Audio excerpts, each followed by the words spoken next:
All right, let's dive into a really powerful idea, one that's kind of counterintuitive.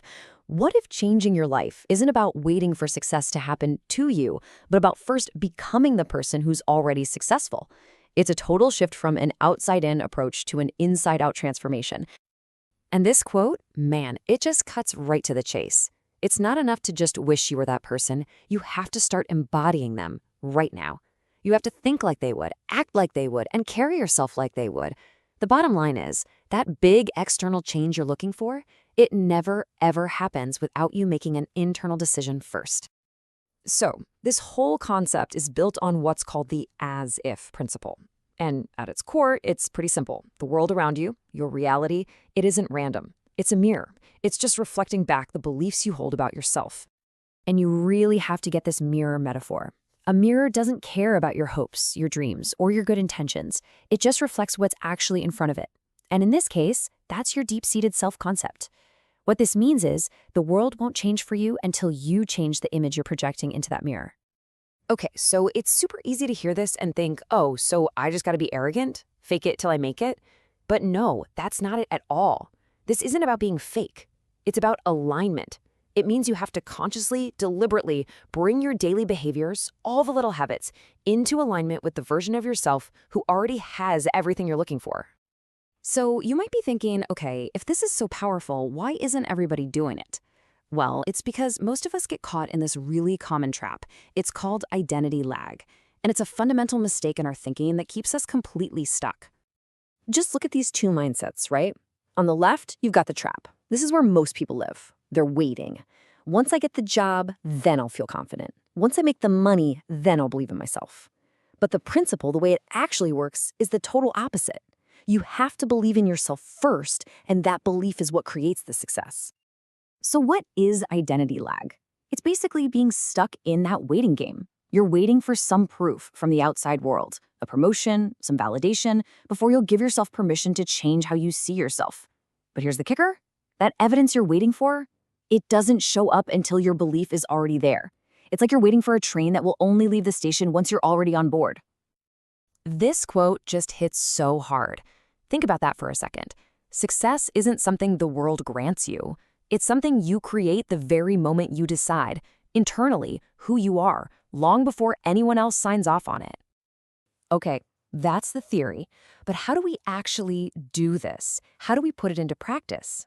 That's what this next part is all about.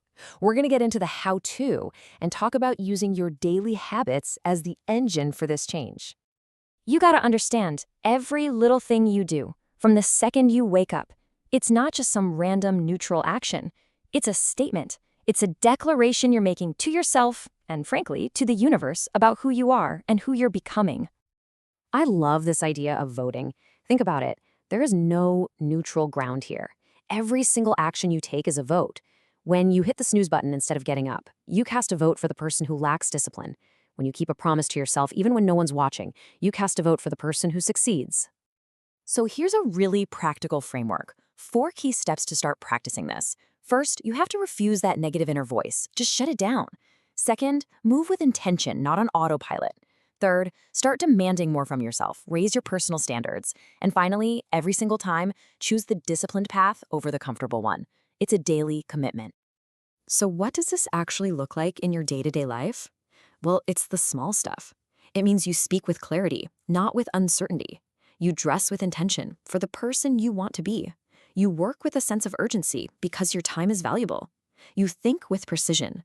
You keep your space orderly. These aren't just superficial things. They are the literal building blocks of your new identity. And you know what's wild? When you start doing this, when you consistently do this, something incredible starts to shift. In this last section, let's talk about how reality itself begins to rearrange around you. You see, people don't treat you based on who you hope to be. They treat you how you teach them to treat you. And when you move through the world with a quiet certainty, like you know you belong in the room, people feel that. In a world that is so full of doubt, certainty is maybe the rarest and most magnetic energy there is. And this is the real payoff. This is where it all comes together. When your inner world finally matches your outer actions, you literally become a magnet. The opportunities, the relationships, the respect that you felt were always out of reach, they start flowing to you. And you realize they weren't missing before, you just weren't aligned to receive them. You know, it all boils down to this one simple, powerful idea. Success isn't some complicated mystery you have to solve. It's just a mirror. And that mirror will reflect back to you exactly what you show it. No more, no less. So I'm going to leave you with a question, the same one the source material poses, and it's a big one.